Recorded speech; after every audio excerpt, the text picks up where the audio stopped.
നിയമസഭാ തെരഞ്ഞെടുപ്പ് തോൽവിയുടെ കാരണങ്ങൾ എണ്ണിപ്പറഞ്ഞ് CPIM നേതാവ് AN ഷംസീർ. പയ്യന്നൂരിലും തളിപ്പറമ്പിലും സ്ഥാനാർത്ഥി നിർണയം പാളി, അയ്യപ്പ സംഗമവും വെള്ളാപ്പള്ളിയെ ഒപ്പം കൂട്ടിയതും തിരിച്ചടിയായെന്നും ഷംസീർ.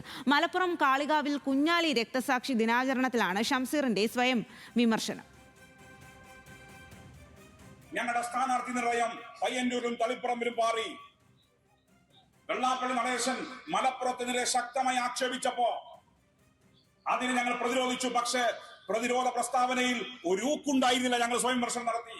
അയ്യപ്പ സംഗമത്തിൽ ഒരു കാരണവശാലും സ്വാമി ആദിത്യനാഥിന്റെ സന്ദേശം വായിക്കാൻ പാടില്ലായിരുന്നു. ഞങ്ങൾ വിമർശനം നടത്തി. ഇങ്ങനെ നടത്താൻ കുഞ്ഞാലിയുടെ പാർട്ടിക്കല്ലാതെ വേറെ ആർക്കാ സാധിക്കുക?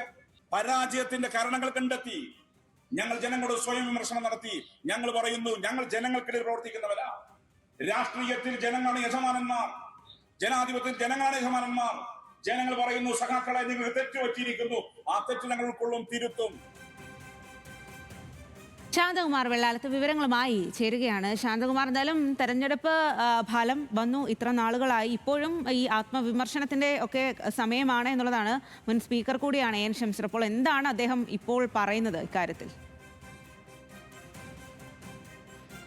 സ്വാതി, മലപ്പുറത്തെ കുഞ്ഞാലി അനുസ്മരണത്തിന്റെ 57ാം വാർഷിക ആചരണത്തിന്റെ ഭാഗമായി നടന്ന അനുസ്മരണ സമ്മേളനത്തിലായിരുന്നു അദ്ദേഹത്തിന്റെ ഈ വിശദമായ പ്രസംഗം. സ്വയം വിമർശനം തന്നെയാണ് CPM നേതാവിനെ സംബന്ധിച്ചോളം. അതായത് ഈ വലിയ തോതിലുള്ള ഒരു പരാജയം കഴിഞ്ഞ നിയമസഭാ തെരഞ്ഞെടുപ്പിൽ CPM-നുണ്ടായി, ഇടതുപക്ഷത്തിനുണ്ടായി. അതിനുള്ള കാരണങ്ങൾ ഓരോന്നായി പറയുകയാണ്.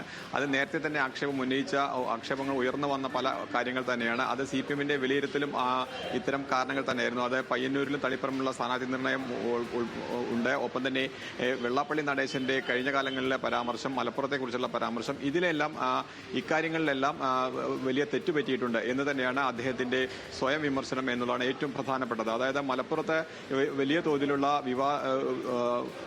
വിമർശനം അല്ലെങ്കിൽ പരാമർശം ഈ വെള്ളാപ്പള്ളി നടേശൻ നടത്തി. അതിനുശേഷം അത് വേണ്ട രീതിയിൽ ഒരു പ്രതിരോധിക്കാനോ അല്ലെങ്കിൽ ആക്ഷേപിക്കാനോ ഇടതുപക്ഷത്തിന് കഴിഞ്ഞില്ല. അതിനുള്ള ഊക്കോടെ അത്തരത്തിലുള്ള ഒരു പരാമർശം നടത്താൻ ഇടതുപക്ഷത്തിന് കഴിഞ്ഞില്ല എന്നുള്ളത് വിലയിരുത്തിയിട്ടുണ്ട്. ഇത് വിലയിരുത്തുന്നത് ഒരു ജനാധിപത്യ ബോധമുള്ള പാർട്ടി എന്നുള്ളത് കൊണ്ടാണ്. ജനാധിപത്യത്തിലും അതുപോലെ തന്നെ രാഷ്ട്രീയത്തിലും യജമാനന്മാർ ജനങ്ങളാണ്. ജനങ്ങൾ തെറ്റുപറ്റിയിട്ടുണ്ട് എന്ന് തങ്ങളെ ബോധ്യപ്പെടുത്തി കഴിഞ്ഞാൽ അവ തിരുത്തുക എന്നുള്ളത് തന്നെയാണ് ഇടതുപക്ഷത്തിന്റെ CPM-ന്റെ ലക്ഷ്യം. അത് തന്നെയാണ് ഇപ്പോൾ തുടരുന്നത്. അത്തരം കാര്യങ്ങൾ ചെയ്യാൻ പറ്റുന്ന ഒരു പാർട്ടി കുഞ്ഞാലിയുടെ ഈ പാർട്ടി തന്നെയാണ് എന്നുകൂടി അദ്ദേഹം ഓർമ്മിപ്പിക്കുകയാണ് ഈ അനുസ്മരണ സമ്മേളനത്തിൽ. എന്തായാലും വലിയ തോതിലുള്ള ഒരു സ്വയം വിമർശനം തന്നെയാണ് ഇങ്ങനെ പൊതുവേദിയിൽ CPM-ന്റെ സംസ്ഥാന നേതാവ് തന്നെ ഉന്നയിച്ചിരിക്കുന്നത് എന്നുള്ള ഏറ്റവും പ്രധാനപ്പെട്ടതാണ്. കഴിഞ്ഞ ദിവസം നിലമ്പൂർ കാളികാവിലായിരുന്നു ഈ സമ്മേളനം നടന്നത്. സ്വാതി. ശരി ശാന്തകുമാർ.